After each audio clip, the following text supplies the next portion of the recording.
Big बाजार, central, FBB, brand factory, इन सभी जगहों से आपने कभी ना कभी शॉपिंग जरूर की होगी। और मिडिल क्लास फैमिलीज के लिए तो ये हेवन जैसा था, क्योंकि यहाँ सब कुछ डिस्काउंट पर और काफी अफोर्डेबल रेट्स में मिल जाता था। इतने पॉपुलर होने के बाद भी अचानक ये कहाँ गायब हो गए? तो इसका सिर्फ एक ही रीजन है, फ्यूचर ग्रुप का बर्बाद होना, फ्यूचर ग्रुप के ऊपर बढ़ता हुआ कर्ज और टाइम के साथ बिजनेस स्ट्रेटेजीज अपग्रेड ना करना, जिसकी वजह से रिलायंस ग्रुप ने इसे सिर्फ 24,713 करोड़ रुपीस में खरीद लिया। तो ये सब क्यों हुआ? कैसे फ्यूचर ग्रुप दिवालिया हुआ और कैसे एक टाइम पर टॉप पर चलने वाले बिग बाजार बंद हो गए? ये सब जानने के लिए पहले जानते हैं फ्यूचर ग्रुप की हिस्ट्री। किशोर बयानी जी, जो फ्यूचर ग्रुप के फाउंडर हैं, जिन्होंने बिग बाजार का सपना आज से 45 साल पहले देखा था, वो उस समय एक कॉलेज स्टूडेंट थे।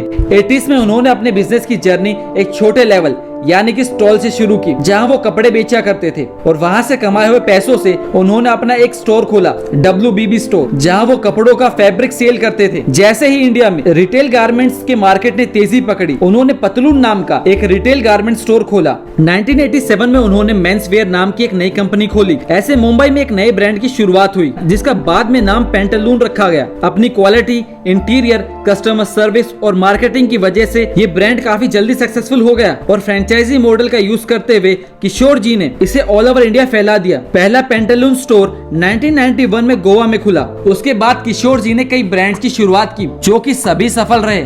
ईयर 2000 में चेन्नई के सर्वन स्टोर से इंस्पायर होकर किशोर जी ने बिग बाजार मॉडल को मार्केट में उतारा। उन्होंने पहला बिग बाजार स्टोर 2001 में कलकत्ता में खोला। बिग बाजार उस समय इंडिया के लिए बिल्कुल नया कॉन्सेप्ट था, पर वहाँ के ऑफर्स और डिस्काउंट देखकर लोग अपने आप को वहाँ जाने से रोक नहीं पाए, और जल्दी ये भी एक सक्सेसफुल मॉडल बना। लेकिन सवाल ये है, जब ये इतना सक्सेसफुल मॉडल था और इतना ग्रोइंग था, तो ये फेल कैसे हुआ? तो आइए जानते हैं फ्यूचर ग्रुप के कुछ फेलियर, जिनकी वजह से फ्यूचर ग्रुप बर्बाद हो गया। 2007 में किशोर जी ने फ्यूचर ग्रुप में फ्यूचर जनरल इंश्योरेंस को ऐड किया, जो कि एक बहुत बड़ा फेलियर था। 2007 में ही फ्लिपकार्ट की भी शुरुआत हुई थी, और अब इंडिया ऑनलाइन मार्केट की ओर बढ़ रहा था। इसी को देखते हुए किशोर जी ने भी futurebazaar.com की शुरुआत की, जो कि अनसक्सेसफुल रहा, और वहां से उन्हें 350 करोड़ का नुकसान हुआ। 2008 में उनका डेप्थ इतना बढ़ गया था कि उन्हें अपनी कंपनी का डीमर्ज करना पड़ा, और उनकी कंपनी सेंट्रल, पेंटालून, बिग बाजार और फूड बाजार में सिमट कर रह गई थी। लेकिन ये भी काम नहीं आया। 2012 तक उन पर 8,000 करोड़ का कर्ज हो गया था,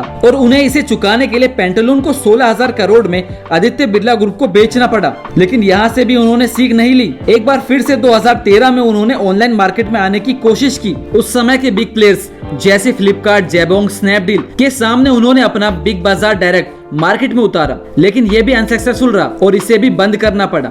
अब उन्होंने साउथ में एक्सपेंड करने की सोची, और 2014 में उन्होंने नीलगिरी चेन्स, इजी डे और हेरिटेज फ्रेश को खरीदा। 2017 में उन्होंने हाइपर सिटी को खरीदा। 2018 में उन्होंने ईजोन को भी खरीद लिया। इतनी सारी कंपनियों को एक्वायर करना उनकी सबसे बड़ी गलती थी। ये उन्होंने अपने पैसों से नहीं, डेप्थ पर पैसे लेकर किया। उन पर डेप्थ बढ़ता जा रहा था। बिग बाजार के कॉफिन में लास्ट नेल जब लगी, जब 2019 में पेंडेमिक आया, और 2019 सितंबर तक इन पर 12,728 करोड़ रुपए का डेप्थ हो चुका था। पेंडेमिक के फर्स्ट मंथ में ही बिग बाजार के शेयर प्राइसेस 80% गिर गए थे, जिसका रीजन था बिग बाजार का मॉल्स में होना और ऐसे ऑफलाइन स्टोर होना, क्योंकि उस समय सभी मॉल्स बंद थे। अब बिग बाजार के पास कोई रास्ता नहीं था, और 24,713 करोड़ रुपए में फ्यूचर ग्रुप रिलायंस रिटेल के हाथों बिक गया। बिग बाजार के 1800 स्टोर्स अब रिलायंस के हैं। लेकिन इसमें अभी एक टर्निंग पॉइंट आना बाकी था। अब यहाँ एंट्री होती है अमेज़न की, कि फ्यूचर ग्रुप और अमेज़न के बीच 2019 में एक एग्रीमेंट हुआ, जिसके अकॉर्डिंग अमेज़न से बिना पूछे